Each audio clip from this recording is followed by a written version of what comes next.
কি মন খারাপ? আচ্ছা কখনো কি শুনছো এই পারভেজ ভাইয়ের ভিডিও দেখার পরেও কারো মন খারাপ আছে? আচ্ছা যাই হোক, এই ভিডিওটা শেষ পর্যন্ত দেখো। যদি তোমার মন ভালো না হয় তাহলে আমাকে আনফলো করে দিও, সমস্যা নেই। কিন্তু আমি 100% শিওর যে তোমার মন ভালো হবে। তোমরা আমার যারা চিনো তারা তো খুব ভালো করেই জানো যে আমার জীবনে মাত্র একটাই কাজ, সেটা হচ্ছে মেয়ে পটানো।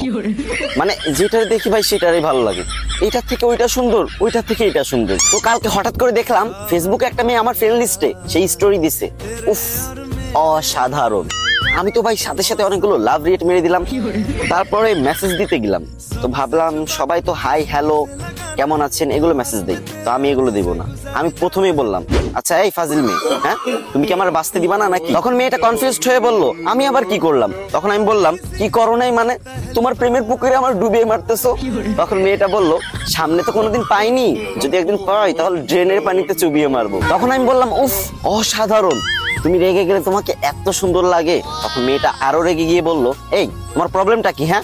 তখন আমি বললাম, তুমি বুঝো না যে আমি তোমাকে ভালোবাসি, আর আমার ভিতর কি কমতি আছে বলো আমাকে। তখন আমার ক্রাশ বলল, না না তোমার ভিতর কোনো প্রবলেম নেই, কিন্তু তোমাদের মতো ছেলেরা মেয়েদের যেভাবে পটানোর চেষ্টা করে এভাবে কখনো মেয়ে পটানো যায় না। মেয়েদের কিভাবে পটাতে হয় জানো? সামনে এসে মিষ্টি সুরে চমক দিয়ে প্রপোজ করতে হয়। তখন আমি বললাম, ওমা কি বলো, চমক দিয়ে প্রপোজ করলে তুমি প্রপোজ অ্যাকসেপ্ট করে নিবা? তখন আমার ক্রাশ বলল, অবশ্যই, তুমি দেখতে শুনতে সুন্দর, হ্যান্ডসাম, আবার সবাই এক নামে চিনে, টিকটক সেলিব্রিটি পারভেজ ভাই। তোমার মতো ছেলেকে তো মেনে নিয়ে যাই। আমি তো ভাই কি বলবো, খুশিতে কোনোদিন তো কোনো মেয়ে পাত্তা দেয় না। প্রথমে একটা মেয়ে পাত্তা দিছে, আমি তো খুশিতে নাচানাচি শুরু করে দিছি। তারপর এক দৌড় দিয়ে দোকানে চলে গেছি। আর এটাই ভাবতেছি যে বর্তমান মেয়েদের চাহিদা কতটা নিচ, কতটা খারাপ।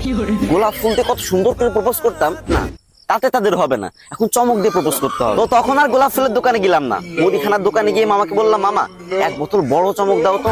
আর আমি সেটা নিয়ে ক্রাশের সামনে গেলাম, আর তারপর তাকে হাঁটু গিয়ে প্রপোজ করলাম, I love you, I love you so much crush. ওমা তাজ্জব ব্যাপার, তখন থেকে ও রেগে মেগে ফায়ার। ও কি করলো, ও আমার হাতে সেই চমকের বোতল না, চমকের বোতল হাত দিয়ে টিপ দিল, মানে আমার হাত থেকে নিতে চাচ্ছিল আর কি। টিপ যখন দিছে তখন হচ্ছে চমকের যত চমক আছে সব তার মুখে গিয়ে পড়লো।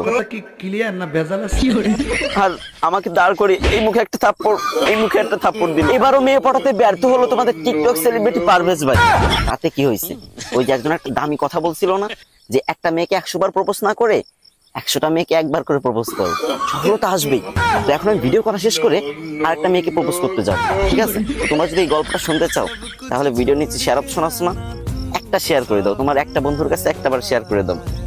আর যদি ভালো না লাগে তাহলে আনফলো করে দিতে পারো, সমস্যা নেই।